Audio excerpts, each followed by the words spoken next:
Hey everyone, and welcome. Today, we're going to crack a code, a secret language that writers use to make their words feel, well, alive. So how on earth do they do it?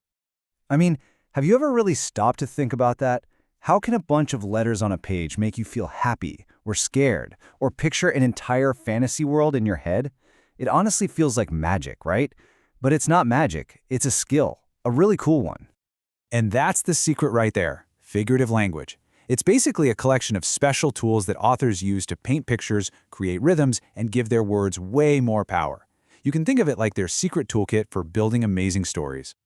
So, today we are going to pry open that toolkit. We're going to become literary detectives. We're not just going to learn how to spot these secret codes, but more importantly, we're going to figure out how they work their magic on us. So here's the plan. We're going to check out 4 of the coolest tools in the kit. We'll start with the sound secret, alliteration. Then we'll give words some life with personification. After that, we'll hear the power of echo with repetition and learn to paint with words using imagery. And at the very end, I'll show you how to become a master code breaker. You ready? Let's do it. All right, first tool up, alliteration. This one is all about sound. And let me tell you, poets, rappers, and advertisers absolutely love this one because it is just so catchy. So, what is it? It's simply when words that are close together start with the same sound. That's it. This repetition creates a kind of beat or rhythm that makes a phrase really satisfying to say and, kind of hard to forget. You've definitely heard this one before. She sells seashells by the seashore. Just listen to that. She sells seashells. That repeated S sound just snakes its way through the entire sentence. It almost sounds like waves on the seashore. See? So why do it? What's the point? Well, that cool sound effect makes our brains pay attention. It's musical, and it helps the line get stuck in our heads. It's why companies like Best Buy or Krispy Kreme use it. It's a trick that just works. Okay, our next tool is where writers really get to play make-believe. This is called personification, and it's all about bringing things that aren't human to life. Personification is when a writer gives human emotions or actions to something that isn't a person.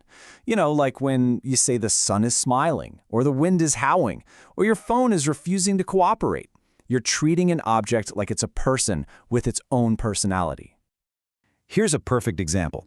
My alarm clock yells at me every morning. Now come on, we all know an alarm clock can't actually yell. Yelling is something a person does. The clock just makes a really annoying noise. But by saying it yells, the writer makes that buzzing box feel like a bossy person, and suddenly we can connect with it. We all know what it feels like to be yelled at to wake up, so it makes the whole experience more relatable and, honestly, a little funnier. All right, tool number 3. This one is probably the simplest tool in the whole toolkit. But don't let that fool you, it is incredibly powerful. It's repetition. Think of it like the chorus of your favorite song. It's the part that gets stuck in your head for a reason.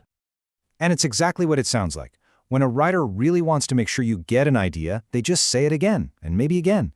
By repeating a word or a phrase, they're basically shining a giant spotlight on it, telling you, hey, this part is super important.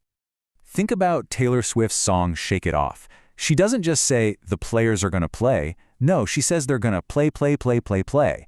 And the haters are going to hate. It's not an accident. When you see it all laid out like this, you can see the pattern. It's intentional and it's powerful. So why does she do that? She wants to make that feeling totally relentless. By repeating those words over and over, it makes all that negativity feel constant and inescapable, which in turn makes her decision to just shake it off feel even more powerful. It drills the message of the song right into your memory. And now for our final tool. This one is called imagery. And this is where the writer basically becomes an artist. But instead of using paint, they use words to create a picture so real you feel like you could step right into it. The key thing to remember about imagery is that it's not just about sight. It's about language that connects to all 5 of our senses, what we see, hear, smell, touch, and taste. The writer is trying to create a full-blown movie inside your mind. Okay, just imagine someone describing the perfect slice of pizza. They talk about the warm, gooey cheese stretching. You can see that. Then, the sharp, savory scent. You can smell it. You hear the loud crunch of the crust. You can even feel the slick oil on your fingertips. Is your mouth watering yet? Mine is. So what's the purpose of all this delicious detail? It creates atmosphere. The writer isn't just telling you about the pizza, they are making you experience it. They use these sensory details to pull you into the scene and make you feel like you are right there, about to take a bite. Okay, so now you have the toolkit. You can spot alliteration, personification, repetition, and imagery out in the wild. But to be a true literary detective, a real code breaker, there's one final crucial step. See, it's not enough to just find the code and say, oh, look, that's personification. The real skill is explaining why it's there. Why did the author choose that specific tool? What feeling or idea were they trying to create? That's how you really crack the code. And I've got a super simple 3-step formula to help you do it. Just remember AEC. First, make your assertion. That's just you making a claim about what you think the author is trying to do. Next, find your evidence. That's the quote, the piece of figurative language itself. And finally, add your commentary. That's where you explain how your evidence proves your assertion. AEC. It's the secret formula for sounding like a genius. And just like that, you're ready. You are now an official literary detective. You have the tools and you have the formula. So the next time you're reading a book, listening to your favorite song, or even watching a movie, keep your eyes and ears open. What secret codes will you find, and what kind of magic are they creating?